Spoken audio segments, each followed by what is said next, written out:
ఈ సమ్మర్‌లో IVF treatment గానీ, లేదా ఐయుఐ ట్రీట్మెంట్ కానీ తీసుకోవచ్చా లేదా అని చాలామందికి డౌట్ ఉంటుంది. చేసుకోకూడదు అనే అపోహ గూడా ఉంటుంది చాలామందికి. నేను doctor Vishnupriya, gynaecologist and fertility specialist, Kurnool. So, ఈ డౌట్స్‌కి జవాబేంటంటే, ఫర్టిలిటీ ట్రీట్మెంట్‌ని సమ్మర్ ఏ విధంగానూ అఫెక్ట్ చేయదు. అది ఫస్ట్ తెలుసుకోవాలి పేషెంట్స్.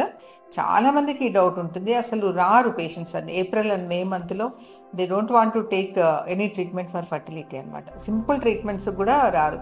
ఈ 2 నెలలు పోయిన తర్వాత వస్తాంలే మేడం, జూన్‌లో వస్తాంలేండి, జూలైలో వస్తాంలేండి అని చెప్తూ ఉంటారు. బట్ ఈ సమ్మర్ ఎఫెక్ట్ అనేది దేని మీద ఉండదు. అంటే ఎగ్స్ సరిగా రావని, లేదా ఎంబ్రియో ట్రాన్స్ఫర్ చేస్తే ఆ ఎంబ్రియోస్ అతుక్కోవని, ఇలాంటి మిస్బిలీఫ్తో ఉంటారు చాలామంది పేషెంట్స్ అనమాట.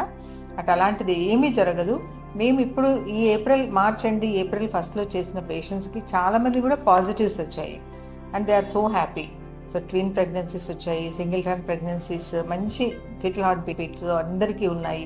సో చక్కగా అందరూ హ్యాపీగా ఉన్నారనమాట. సో వాళ్ళకి మేము బాగా కౌన్సిలింగ్ చేసి, సో ఈ పేషెంట్స్ కూడా చాలా భయపడ్డారు చేసుకోవడానికి, ఇంకా స్టాప్ చేసేస్తాము అంటూ ఉంటే వాళ్ళకు బాగా కౌన్సిల్ చేశాము. ఇలాంటి సైడ్ ఎఫెక్ట్స్ అంటూ ఏమీ ఉండదు, ఫెయిల్యూర్స్ అనేది ఉండదు, మీరు ధైర్యంగా చేసుకోవచ్చు అంటే చేసుకున్నారు, హ్యాపీగా కన్సీవ్ అయ్యారు. Now they are so happy అనమాట. సో ఈ టాబ్లెట్స్ వల్ల కానీ ఎలాంటి ప్రాబ్లం ఉండదు. బట్ వీళ్ళు కొన్ని కేర్ తీసుకోవాలి.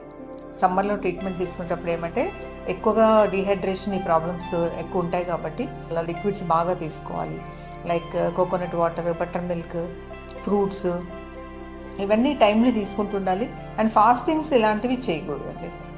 ఎస్పెషల్లీ కొంచెం ముస్లిమ్స్ ఈ రంజాన్ టైంలో అలాగా ఎక్కువ ఫాస్టింగ్ చేసే వాళ్ళనైతే మేము ట్రీట్మెంట్ తీసుకోవాలనుకుంటే ఫాస్టింగ్ వద్దని చెప్తామన్నమాట. ఎందుకంటే ఇవన్నీ హార్మోన్ ట్యాబ్లెట్స్, హెవీ డోసెస్లో ట్యాబ్లెట్స్, ఇంజెక్షన్స్ అన్నీ ఉంటాయి కాబట్టి ఫాస్టింగ్ చేసే పేషెంట్స్ మాత్రము ఈ ట్రీట్మెంట్ తీసుకోకూడదు. సో ఈ రకంగా ఫుడ్ మెయింటైన్ చేస్తూ, ఎండకి ఎక్కువగా వెళ్ళకుండా ఇంట్లోనే ఉంటూ, ఎండకి దానివల్ల అంటే ఎండకు పోవడం వల్ల ట్రీట్మెంట్ ఫెయిల్ అవుతుందని కాదు, బట్ అదర్ కాంప్లికేషన్స్ వస్తాయన్నమాట. సన్ స్ట్రోక్ లాగా రావడము, డీహైడ్రేషన్లోకి వెళ్ళిపోవడము, తర్వాత సివియర్ యూరిన్ ఇన్ఫెక్షన్స్ వస్తుంటాయి ఈ సమ్మర్లో ఎక్కువ బయటకు వెళ్ళడం వల్ల.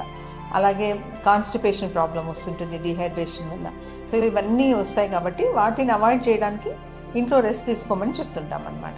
అదర్వైజ్ ఎలాంటి ట్రీట్మెంట్ అయినా, ఫర్టిలిటీ ట్రీట్మెంట్ సమ్మర్లో మనము స్టాప్ చేయాలనేది ఎక్కడా లేదు. అది ఓన్లీ అపోహ మాత్రమే. తప్పకుండా అందరూ ట్రీట్మెంట్ తీసుకోవచ్చు. Thank you. నమస్తే.